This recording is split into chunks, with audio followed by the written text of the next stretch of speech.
Lagos State Taskforce has arrested 32 people for causing public nuisance and obstructing traffic on major highways across the state.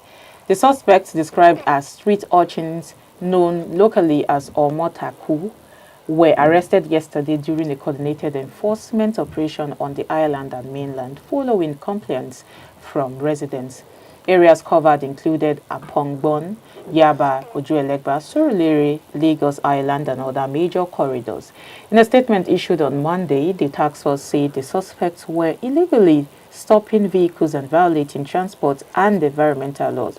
The task force chairman, Adetayo Akerele, said the operation was part of ongoing efforts to restore safety and order on Lagos roads, adding that those arrested have now been charged to court. I think if things are taken very seriously like this around the state, all these people called the agberos will actually have respect for themselves when it comes to all these road policies, because I can see that sometimes they just want to, this process can even lead to stealing of things, putting people's life in danger, because they do not have a particular reason why they are acting the way they are acting. Maybe it's out of the fact that they want extra cash or something. That's what I feel.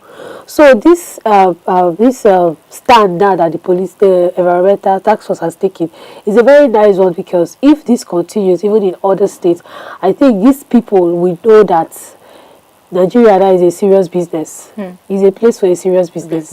Okay, Lagos is at it again. That's what I can say. Lagos is at it again. Lagos is always dishing one or two reforms and carrying out one or two steps or measures here and there. And what really caught my attention with this issue is that these people, as they are referred to, Omotaku, they have become like they have found their own livelihood in the public space. Yes. Like I know it is an unlawful stay, but that's where they have found their own, they are now locals.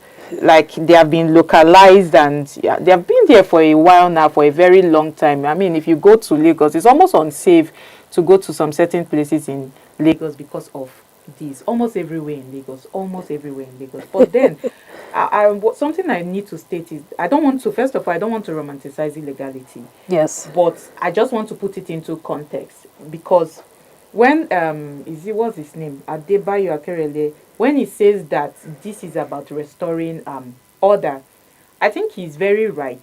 But we also have to ask ourselves so many questions, Mary. Okay. Where is the socioeconomic support for these young people? Look at the picture. Exactly. Look at the picture being displayed. Exactly. Young people. They are mostly young people. I did not see anybody that is more than 50 years or 45 years. Not at all. Yeah.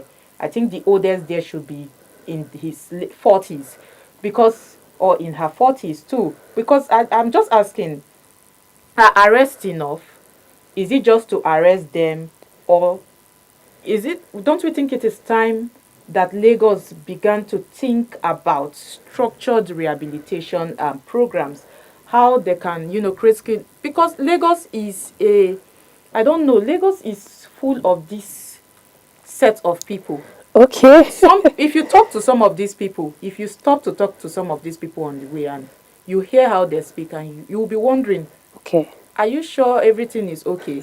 Some of them are people that went to school. Yes. Some of them are very educated, as you are seeing them. If you talk to them and you hear what is coming out from their mouth and their brains, you'll be very, very shocked. So I think Lagos should begin to rethink all of these things. How do we ensure that there are economic alternatives for them? Because most of the times, like I said, and I'm emphasizing again, I'm not trying to, romanticize illegal activities, but I'm just saying we should think of the root causes of some problems.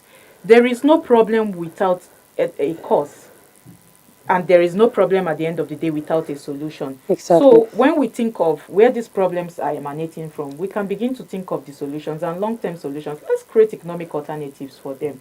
Create jobs.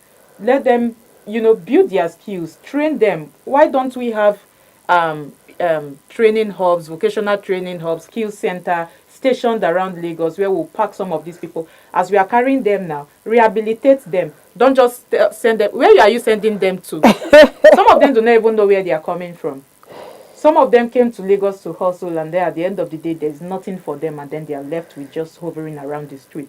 So I just feel like my honest view about this is just simply locking them up will not address the issue. Because at the end of the day, you will still free them. It's not a disease. And they will continue what they are doing, putting other people's life in danger.